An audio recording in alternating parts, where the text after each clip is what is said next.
தம்பி, யார் நீங்க? வந்து ரொம்ப நேரம் ஆகுது. வேற எதுவும் சாப்பிட்றீங்களா? கடை எடுத்து வைக்க போறேன். சாரிண்ணா, நான் ஏதோ ஒரு நினப்புல என்று கூறிவிட்டு தனது கையை கழுவச் சென்றான் சூர்யா.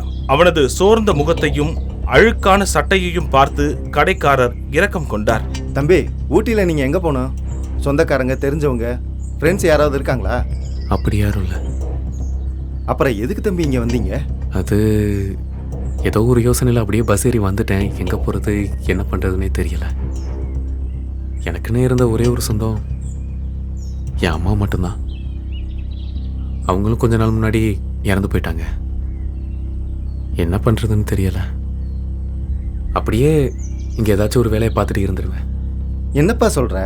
யாரும் இல்லைங்கிற, எங்க போறதுன்னு தெரியலங்கிற. உன்னை பார்த்தாலே ரொம்ப கஷ்டமாலப்பா இருக்கு.